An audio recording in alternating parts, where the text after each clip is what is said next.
দেশের বিভিন্ন এলাকায় সরকারের কর্মকাণ্ড, রাজনৈতিক বক্তব্য এবং জনকল্যাণমূলক কার্যক্রম নিয়ে শনিবার ব্যস্ত সময় পার করেন মন্ত্রী ও প্রতিমন্ত্রীরা। বিভিন্ন অনুষ্ঠানে অংশ নিয়ে তারা তুলে ধরেন সরকারের পরিকল্পনা, অগ্রগতি এবং ভবিষ্যৎ কর্মপন্থা। পাশাপাশি দেন সমস্যার সমাধান এবং উন্নয়ন ত্বরান্বিত করার আশ্বাস।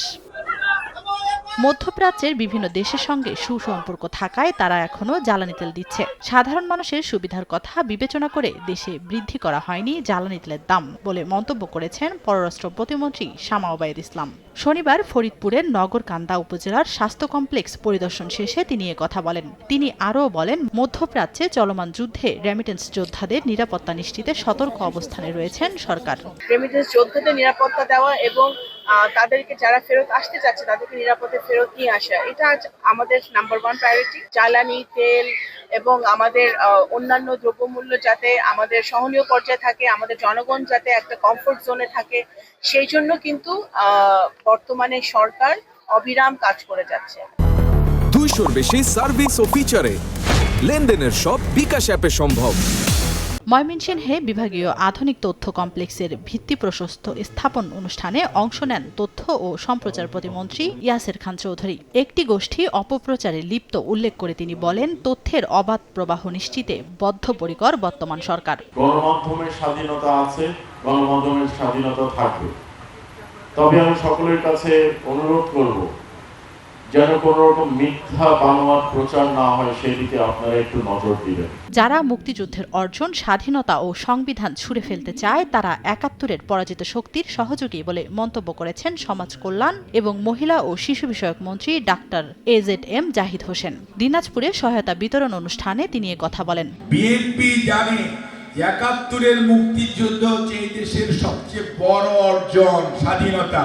সেই অর্জন এবং সেই সংবিধানকে যারা ছুঁড়ে ফেলে দিতে চায়, যারা পদদলিত করতে চায়, তারা হচ্ছে ৭১-এর পরাজিত শক্তি। স্বনির্ভর দেশ গঠনে কৃষিভিত্তিক অর্থনৈতিক জোন গঠন করা হবে বলে জানিয়েছেন পানি সম্পদ মন্ত্রী শহীদ উদ্দিন চৌধুরী অ্যানি। লক্ষ্মীপুরে সহায়তা বিতরণ অনুষ্ঠানে তিনি কথা বলেন। অনুষ্ঠানে প্রাণী সম্পদ প্রতিমন্ত্রী সুলতান সালাহ উদ্দিন টুকু বলেন, ষড়যন্ত্রের মাধ্যমে সরকারের ক্ষতি করার চেষ্টা করছে একটি পক্ষ। একটা স্বয়ংসম্পূর্ণ এলাকা, ইন্ডাস্ট্রিয়াল জোন, কৃষি ভিত্তিক অর্থনৈতিক জোন হিসাবে গড়ে উঠে আমাদের এই অত্র অঞ্চলের মানুষের কর্মসংস্থানের ব্যবস্থা হবে, উৎপাদন উন্নয়নের ব্যবস্থা হবে, আমরা এলাকার মানুষ স্বাবলম্বী হব, লক্ষ্মীপুরটা স্বনির্ভর হবে ইনশাআল্লাহ। জনগণের নিরাপত্তা দেওয়ার দায়িত্ব সরকারের, জনগণের স্বার্থ রক্ষা করার দায়িত্ব আমাদের।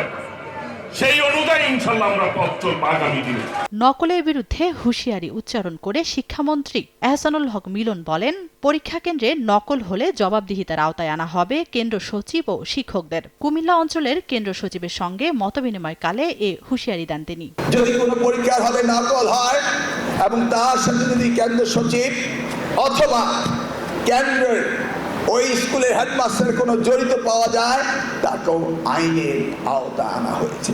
দলমত নির্বিশেষে সবার উন্নয়ন নিশ্চিত করাই সরকারের লক্ষ্য বলে মন্তব্য করেছেন নৌপরিবহন প্রতিমন্ত্রী রাজীব আহসান। নোয়াখালীর হাতিয়ায় নলছিড়া ঘাট এলাকা পরিদর্শন করে তিনি এ মন্তব্য করেন। হাতিয়ার যোগাযোগ ব্যবস্থার উন্নয়ন পরিকল্পনা নেওয়ার কথাও জানান তিনি। সব এলাকার, সব মতের, সব পক্ষের, সব মানুষের জন্য মাননীয় প্রধানমন্ত্রী জনাব তারেক রহমান সাহেবের সমান দৃষ্টি, সেটিকে মাথায় রেখে, তার সেই যে দৃষ্টিভঙ্গি সেটিকে মাথায় রেখেই কিন্তু আপনার এখানে আসা এবং যে জিনিসগুলো আমরা চোখে দেখেছি প্রত্যেকটি জিনিসের সমাধান করার চেষ্টা করব।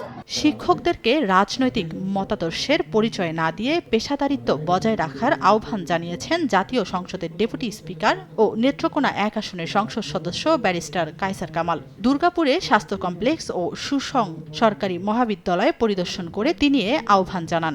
সকলের প্রতি অনুরোধ জানাবো, এই মহান পেশার সাথে আমরা যেন রাজনীতিটাকে না আনি, পার্টিকুলারলি দোজ হু আর আপনারা যারা সরকারি কলেজের অধ্যাপনা করছেন। জয়পুরহাট ২৫০ শয্যা হাসপাতালকে ৫০০ শয্যায় রূপান্তর এবং মেডিকেল কলেজ স্থাপনের আশ্বাস দিয়েছেন জনপ্রশাসন ও খাদ্য প্রতিমন্ত্রী আব্দুল বারী। হাসপাতাল ব্যবস্থাপনা কমিটির সভাপতির বক্তব্যে তিনি কথা বলেন। হাসপাতাল বিল্ডিং আছে, এটিকে ঊর্ধ্বমুখী আরো ৩টি ফ্লোর সম্প্রসারণ করা যাবে এবং সম্প্রসারণ করা গেলে এটিকে অচিরেই 500 শয্যায় উন্নীত করা সম্ভব হবে। হাসপাতালের জনবল সংকট সহ নানা সমস্যা সমাধানেও আশ্বাস দেন প্রতিমন্ত্রী আব্দুল বারী।